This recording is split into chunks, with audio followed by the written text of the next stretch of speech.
Buenas noches. En medio de lo que se ha dicho en los últimos días sobre la Ciudad de México y sobre la jefa de gobierno de la Ciudad de México, Claudia Sheinbaum, el presidente López Obrador expresó una vez más lo mucho que la respeta y valora. La jefa de gobierno tiene todo nuestro apoyo y es una mujer íntegra, recta, honesta,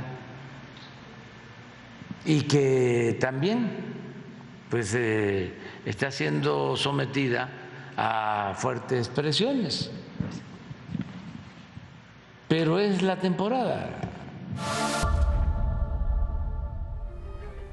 Fuertes presiones, es la temporada, dice el presidente al respaldar a la jefa de gobierno de la Ciudad de México. Hoy hubo información sobre los peritajes a la desgracia en la línea 12 del metro. En un momento vamos a tener ese reporte, pero antes, anoche vimos cómo fueron perseguidos soldados del ejército en la comunidad de Nueva Italia, municipio de Mújica, a la altura del cruce conocido como Cuatro Caminos. Un convoy de al menos 4 patrullas militares fue perseguido por personas a bordo de 7 camionetas. Y aunque hoy las autoridades locales quisieron restarle importancia al hecho, la consecuencia es que hoy se anunció el reforzamiento de los operativos de las Fuerzas Armadas en esa zona. Un anuncio que se ha hecho decenas de veces desde hace década y media y que no consigue contener a los grupos criminales. Esta tarde, más de un centenar de militares fueron desplegados en la puerta de entrada a Tierra Caliente, Michoacán, en los cruces de Nueva Italia y La Huacana, la trinchera de los grupos criminales.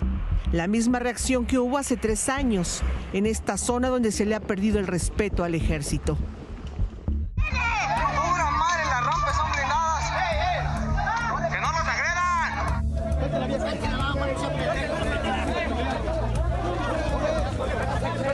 ¡Fue a tirarme con su puta madre! Estas imágenes se registraron en el municipio de La Huacana, Michoacán, el 26 de mayo de 2019. Cuando los militares aseguraron armamento de alto calibre a supuestos autodefensas, quienes realmente respondían a un grupo delictivo. Fue muy responsable su actitud, muy digna, muy valiente. Van a mantener siempre una actitud prudente, ¿sí? Porque están conscientes de que se deben de respetar los derechos humanos. Esto no les va a restar autoridad, al contrario, les da más autoridad. El ejército cedió y devolvió las armas al grupo armado. Ese año en Michoacán se registraron 1,680 homicidios dolosos. El 77.5% se cometieron con un arma de fuego. Y la estrategia para liberar a los militares quedó bien entendida para la delincuencia en Michoacán. Tienen las armas, ¿entiende, coronel? No sé qué prevalece ahí, qué situación, cómo le hacemos. Tú mándalas al nombre del pueblo y tú sabes cuáles son las armas. No te voy a decir cuál y cuál y cuál. Aquí están todos tus muchachos y no se van a ir hasta que me lleguen las armas. 3 años y 5,150 homicidios dolosos después, las organizaciones criminales siguen asediando los municipios michoacanos.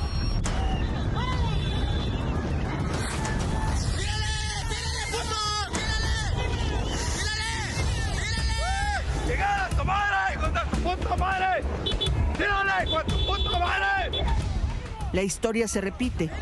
Ayer, casi una veintena de militares fueron humillados, corridos y perseguidos de nuevo por civiles de La Huacana. Fuentes de seguridad de la región de Tierra Caliente, Michoacán, indicaron a Imagen Noticias que la persecución inició en la comunidad de Los Olivos, conocida por ser un lugar donde hay una gran producción de metanfetaminas. La persecución se prolongó por más de 10 minutos, cruzando el municipio de Mújica, donde fueron captados en video a su paso en el crucero de Cuatro Caminos hasta que se les perdió de vista.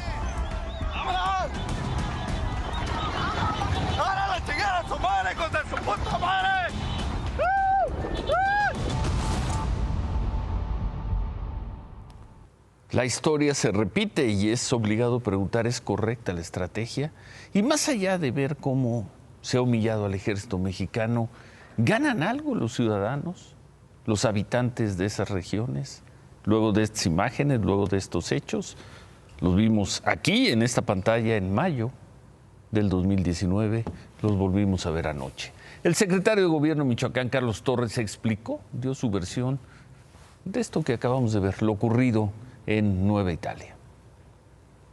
Por una plática que tuvimos con personal de la 43 zona militar que está al mando el general Covarrubias, nos informaba que hicieron un recorrido de reconocimiento en Cupuán.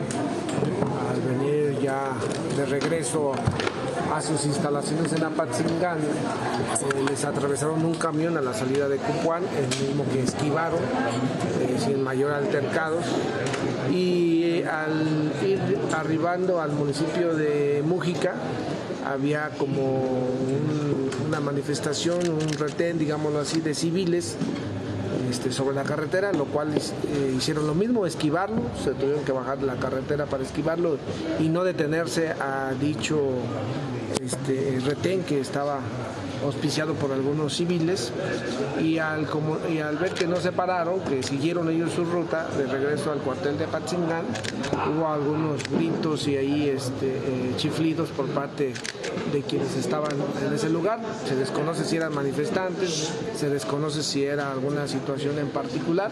Pero ¿no se descarta que sea crimen organizado? Desconocemos porque no había gente armada, no había gente... ¿Y cuál era la demanda? ¿Cuál era la demanda precisamente? Se desconoce porque no se pararon los soldados. Entendemos al funcionario, pero si no era crimen organizado, entonces ¿quién le cruza un camión así al ejército mexicano? ¿Quién monta retenes así y agrede, así sea verbalmente o persiguiendo al ejército mexicano, si no son grupos ligados a la delincuencia o a la criminalidad? Mayo del 2019, mayo del 2022, ojalá en mayo del 2025 estas imágenes sean cosa del pasado, no se vuelvan a ver no solo en esta pantalla, sino en ninguna pantalla de televisión. Y hablando del trabajo de las autoridades, vamos a ver esto que ocurrió hoy en la tarde en la alcaldía Gustavo Amadero, en Zacatenco, la zona del Politécnico Nacional, una pelea callejera, pero pongan atención ahí, hay que poner atención en el policía de la Ciudad de México, por el tipo de uniforme, parecería ser un mando policíaco. Vamos a ver cómo se desempeñó el policía y luego vemos quiénes son los que se están peleando. Dame permiso. Vamos allá afuera. Porque insultan como delincuentes y admiran a los delincuentes, es la chingadera.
Pues como sea, el policía logró parar el pleito. Primero trató de detener la pelea, no le hacían caso, no pudo, pero al final, y después de que estuvo una especie de espectador o de referee, logró separar estas dos personas. Bueno, ¿qué pasó y por qué había tantas personas y por qué gritaban ahí? Es que quien se peleó fue un profesor del Politécnico Nacional, Luis Alfredo López Lira, de la Escuela Superior de Ingeniería Mecánica y Eléctrica del ESIME, del Politécnico en Zacatenco, que retó a una pelea callejera a uno de sus alumnos. ¿Qué demonios está pasando en este país? De acuerdo con lo narrado por compañeros del estudiante, el joven se quejó en redes sociales de que el maestro cobraba por subir puntos en las calificaciones, entre otras cosas. El maestro encontró la publicación, desde luego dijo que era falso y retó a golpes al alumno, lo que acabamos de ver. Y hablando del Politécnico, hoy se conocieron estas imágenes de cómo pues se cayó una parte del techo de la cancha de básquetbol, otra vez infraestructura pública. Este es el gimnasio central en la unidad Adolfo López Mateos en Zacatenco. De acuerdo con el informe del Politécnico, no hubo lesionados porque se dio un desalojo a tiempo. La unidad de protección civil acordonó la zona y se pospusieron las actividades hasta nuevo aviso, pero otra vez da la impresión de que la infraestructura pública, por donde se le mueva, está en mal estado. ¿Por qué? Hoy, una imagen del Politécnico. Vamos a ver este video. Hace una semana, el 4 de mayo, Mario Oliver fue a recoger a sus hijas las fue a recoger de la escuela en Naucalpan, Estado de México. Sin embargo, en el trayecto se cruzaron con un retén en la avenida Circunvalación Poniente. ¿Quiénes estaban en el retén? Hombres que se identificaron como policías municipales, estaban vestidos de civil, tenían armas largas. En las imágenes se ve una patrulla, ahí están las placas, las vimos, DT 3390, detuvieron al señor Mario, le pidieron que se bajara junto con sus hijas y al momento de bajarse, uno de estos hombres le sembró un arma. Lo acabamos de ver en la imagen. Le sembró un arma y se lo llevaron al Ministerio Público. Está la autoridad otra vez. El señor Mario estuvo 48 horas detenido y fue liberado porque no se acreditó que pues, esa arma fuera suya. Además presentaron este video como prueba. Sin embargo, hasta el momento a Mario no le han regresado su auto, que continúa incautado en la subdelegación de la Fiscalía General de la República en Naucalpan. ¿Qué demonios está pasando en el país, en Naucalpan, en el Estado de México? ¿Qué demonios? Esta tarde los cuerpos de las reporteras Yesenia Mollinedo y Sheila García, asesinadas en Cozoleacaque, fueron sepultadas en el Panteón Municipal de Minatitlán, Veracruz. Familiares de Yesenia acusaron que han sido intimidados a través de llamadas anónimas.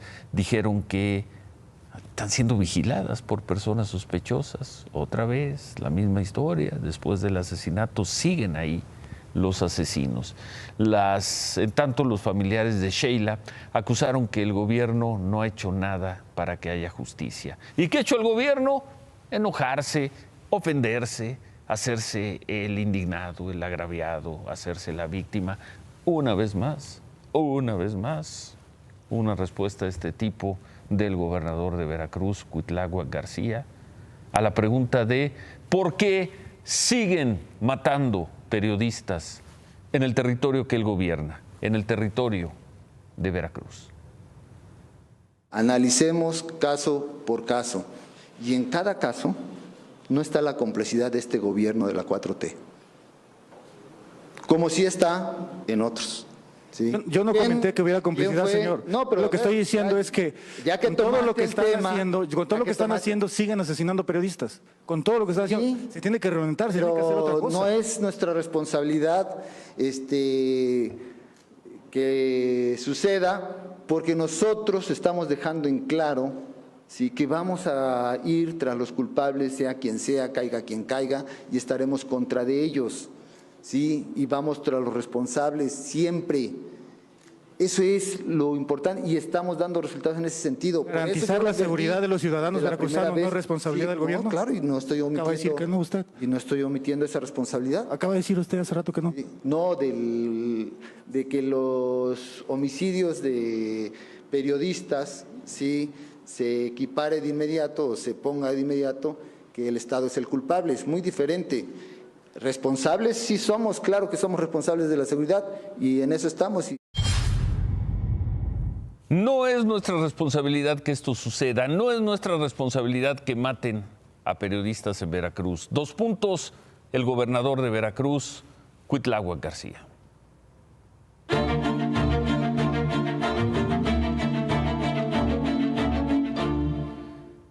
Anoche informamos que el embajador de Estados Unidos en México, Ken Salazar, estuvo en Palacio Nacional con el presidente López Obrador después de que el presidente informó que si no se invita a todos los gobiernos del continente a la Cumbre de las Américas, él no asistirá. Hoy el tema llegó a la mañanera. Pues que todavía hay tiempo para poder atender este asunto, pero ya había que ponerlo en la mesa, ya era el momento, para que con tiempo se vaya analizando.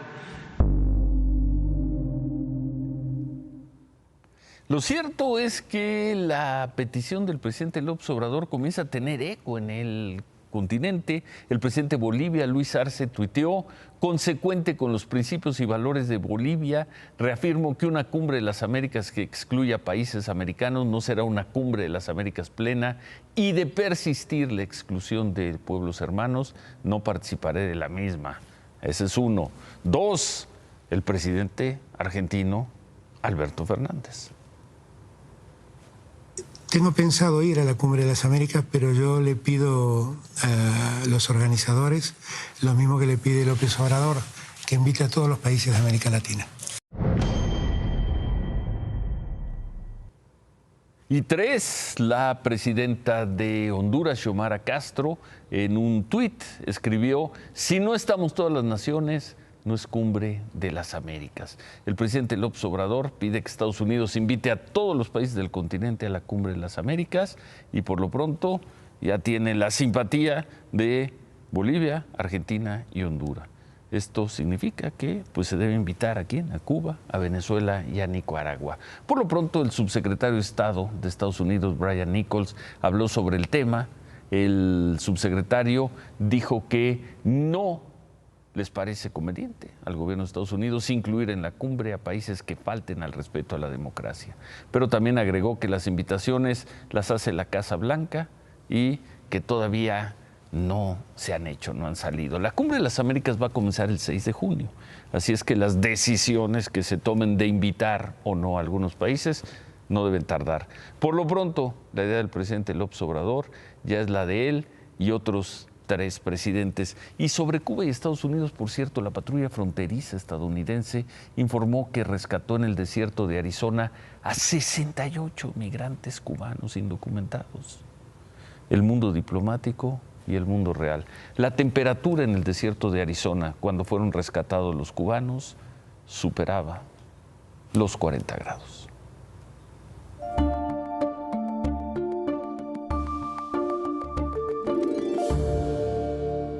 El secretario de Gobernación, Adán Augusto López, dio detalles del acuerdo con las aerolíneas, de cómo va a ser el traspaso de operaciones del aeropuerto Benito Juárez al Felipe Ángeles.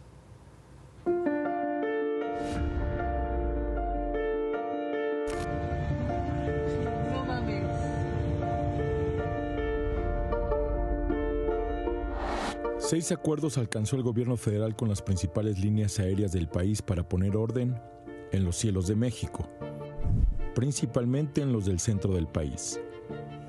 Sobresalen los alcanzados para desahogar el Aeropuerto Internacional de la Ciudad de México. ¿Cuáles son? La mudanza inmediata de vuelos de carga domésticos o nacionales del Aeropuerto de la Ciudad de México a Santa Lucía.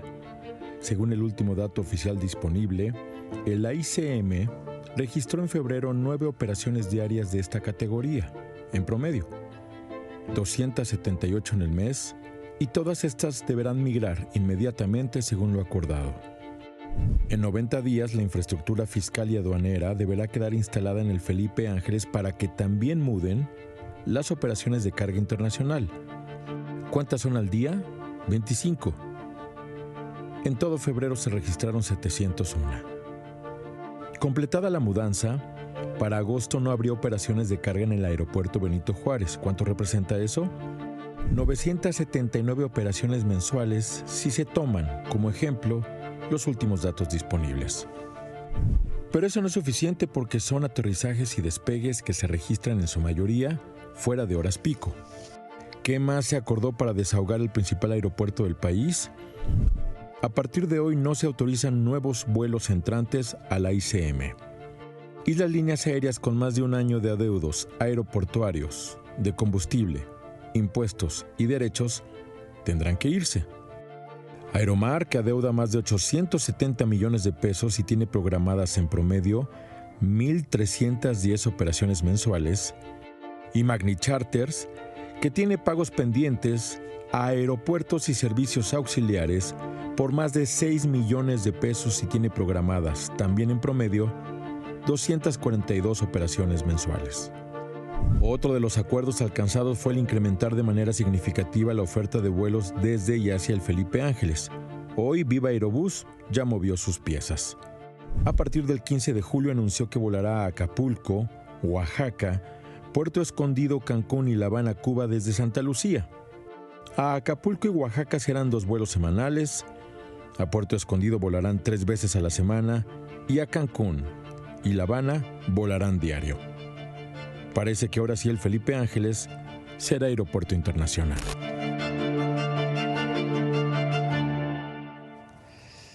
En otras cosas, la primera sala de la Suprema Corte de Justicia de la Nación declaró inconstitucional penalizar la posesión de más de 5 gramos de marihuana. Sin embargo, esta determinación no se aplicará en todos los casos. La marihuana encontrada debe ser para consumo propio. Y el proyecto fue aprobado por 3 ministros. Deja en manos del Ministerio Público de los jueces determinar si la cantidad de marihuana que se le encuentra a la persona es para su consumo personal o para venderla. Bueno, mientras se llevaba a cabo esta discusión, integrantes de colectivos que defienden el consumo de marihuana protestaron frente a la Suprema Corte. Bueno, fueron muchos. Los activistas pidieron eliminar el delito de posesión simple y que los ministros se pronuncien a fondo para que las autoridades ministeriales no sean las que definan si la posesión es para uso personal.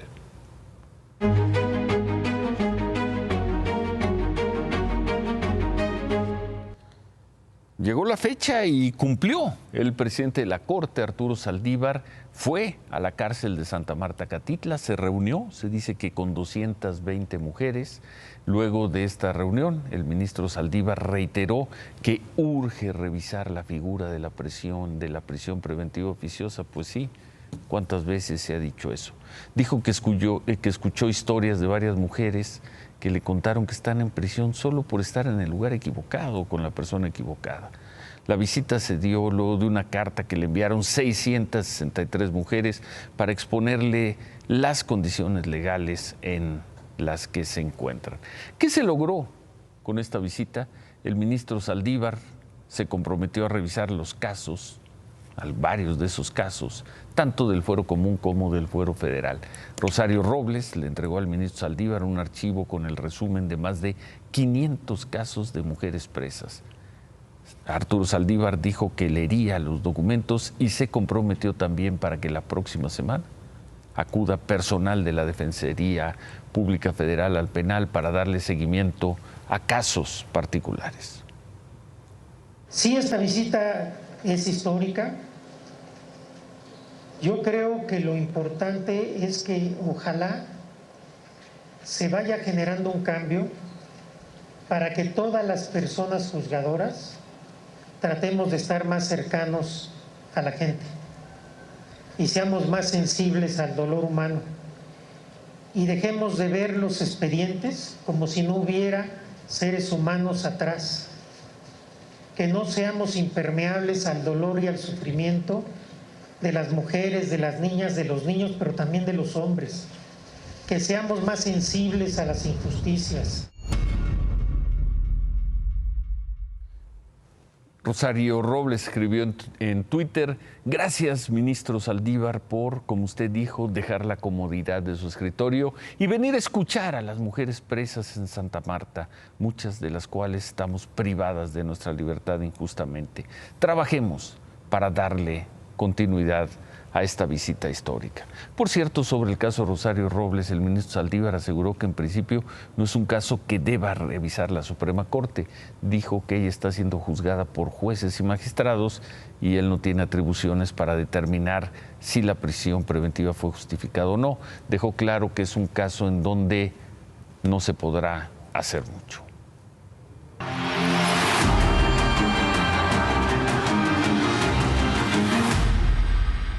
El caso del señor Roemer. Claudia, buenas noches. Buenas noches, Ciro, ¿cómo estás?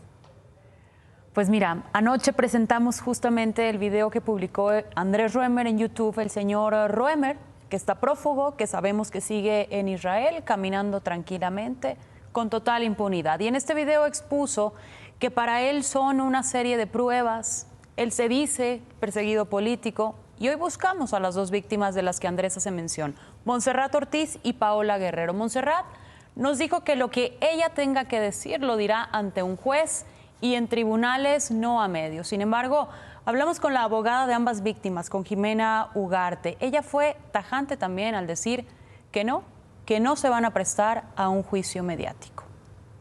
La Fiscalía de la Ciudad de México, encabezada por Ernestina Godoy, está girando órdenes de aprehensión y solicitando fichas rojas al Interpol con información falsa. Las autoridades han hecho caso omiso de esta evidencia para evitar que salga a la luz la fabricación de las carpetas por parte de Ernestina Godoy y se conozca la verdad. No vamos a entrar en su juego de hacer un juicio mediático. Si él tiene pruebas y si quiere defenderse, está en todo su derecho, porque claramente pues es falso lo que él dice respecto a que no se ha respetado su debido proceso. El debido proceso ahí está, hay una denuncia, hay una orden de aprehensión, ahorita hay una solicitud de extradición y pues nada más estamos esperando a que regrese para que efectivamente él pueda aportar las pruebas o los datos de prueba que considere necesarios y ya será un juez de oralidad quien determine la validez de las pruebas de ambas partes. Bueno, lo más grave es que Andrés Roemer podría estar violando otros principios legales al haber accedido a carpetas de investigación que hoy se supondría están bajo reserva. Así nos lo dijo la abogada Ugarte. La única carpeta a la que yo y mis abogados hemos podido tener acceso es la correspondiente a Montserrat Ortiz. Ella apunta que los hechos ocurrieron el 25 de noviembre del año 2017 a las 18 horas de la tarde, fecha y hora en la que yo ni siquiera estaba en México. Otra carpeta de la que tengo conocimiento, no formalmente, pero por medio de amistades en común, es la de Paola Guerrero, ex esposa de mi amigo Pablo Corquidi. Ella ahora también me atribuye una violación el 21 de marzo del año 2008. A las 3 de la tarde, de nuevo, yo no estaba en el lugar y a la hora donde ella coloca los hechos. Otra falsa acusación. Yo no me atrevería, como él, a hacer aseveraciones infundadas. Nos sorprende mucho que ahora intente engañar diciendo que ha tenido acceso a esa carpeta de investigación, porque en todo caso, si lo tuvo, no fue por los vías legales. Nos da cuenta que tiene contactos importantes con gente que tiene poder económico o poder político o poder mediático. 5 órdenes de extradición, 61 denuncias públicas de las que conversábamos ayer en su contra, pero no hay un convenio de extradición con Israel. Por lo pronto, Andrés Roemer va a continuar caminando con total impunidad. Pues no sé si con total impunidad, porque no ha sido juzgado, ha sido señalado. Y difícilmente será juzgado, sí. Y no sé si con tranquilidad, pero pues con impunidad. Por lo pronto a juzgar por sus víctimas. Pues sí, las víctimas lo que nos decían, argumentan, buscan es que exista una carpeta de investigación que esté bien fundamentada y quizá lo más importante, también lo platicábamos ayer, la relación diplomática entre México e Israel, pues que les permita alcanzar este acuerdo para que, pues como ellas argumentan, logren ver a Andrés Roemer tras las rejas, por lo menos intentarlo. Y aquí la Secretaría de Relaciones Exteriores pues jugará un papel fundamental. Hay que recordar también que Israel es poco renuente a la hora de entregar a un ciudadano suyo a las autoridades de otro país, por muy buena que sea la relación, así que no la tienen fácil.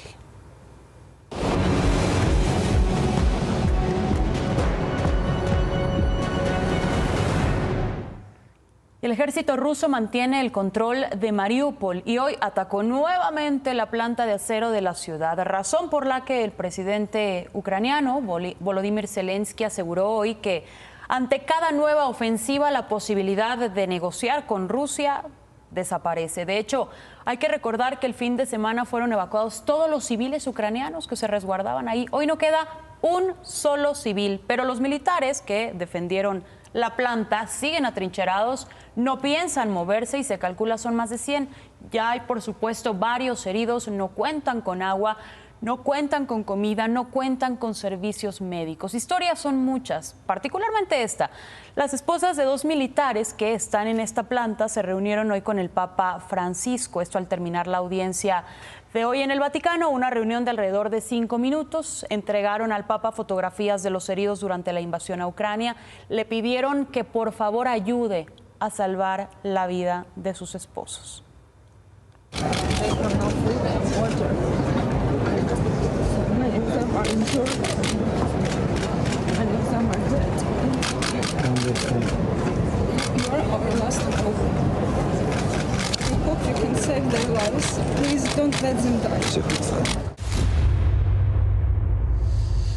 El Papa, gracias Claudia. Al contrario, Ciro, buenas noches. Gracias, buenas noches.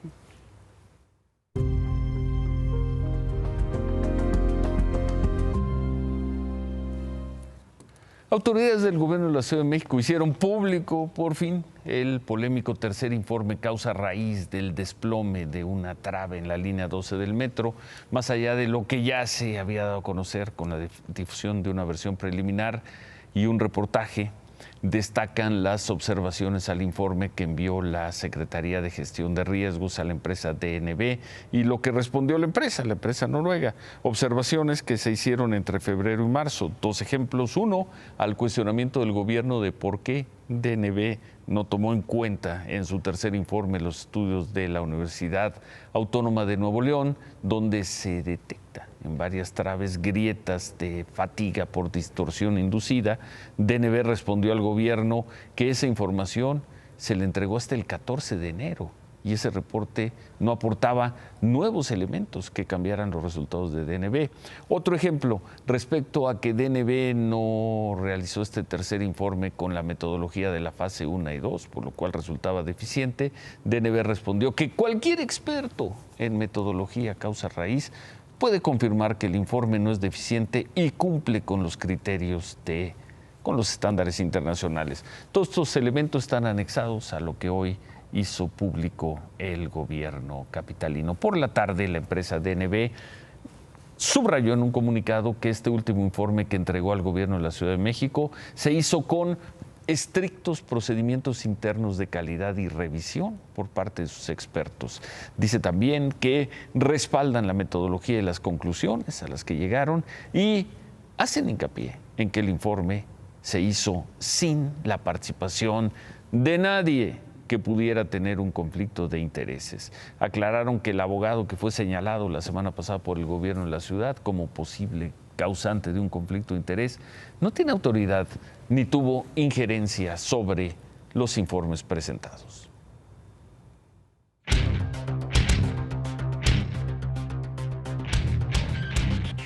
David. ¿Qué tal, Ciro? Buenas noches. Hoy la Suprema Corte, la primera sala de la Suprema Corte de Justicia de la Nación, falló en un juicio de amparo que todo mundo se ha equivocado. La gente dice que la Suprema Corte de Justicia abrió el secreto bancario, está rompiendo el secreto bancario. ¿Sí o no? No. Esa disposición de que se puede abrir el secreto bancario para fines fiscales existe desde 1990. Lo único que dijo la Suprema Corte de Justicia es que es constitucional.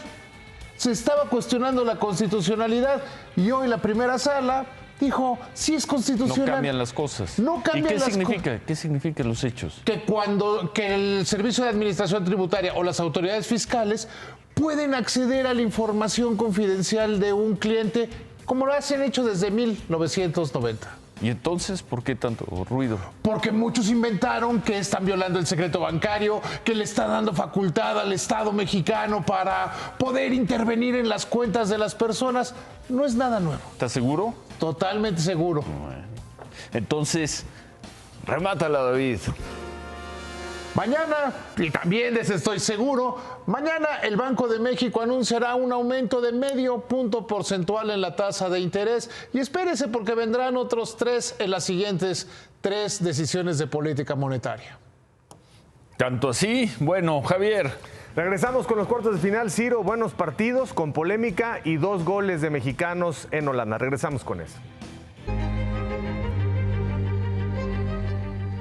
Hoy, una vez más, el presidente López Obrador demostró que le tiene un indudable aprecio a la jefa de gobierno, a Claudia Sheinbaum. No solo en lo personal, le tiene respeto a su trabajo administrativo y político. Han sido días difíciles para Claudia Sheinbaum. Veremos si tiene la capacidad para salir fortalecida de esta. Vale decir hoy, en este momento, después de ver lo que ocurre en Michoacán, por ejemplo, lo que vimos hoy que ocurre en Michoacán, que el trabajo más sólido contra la criminalidad en las entidades de la República es el que hace el gobierno de la Ciudad de México, sin estridencias y con resultados. Quizá Claudia Sheinbaum sea de las pocas, quizá la única, que dentro del mundo de la 4T pueda decir esta noche que la transformación en la capital se está dando, porque aquí sí hay resultados contra la delincuencia y la criminalidad. Más allá de la línea 12 y otros problemas, la ciudad es más segura que hace 4 años. Y no es poca cosa. Se quedan con ¿Qué importa? Gracias, buenas noches, ánimo.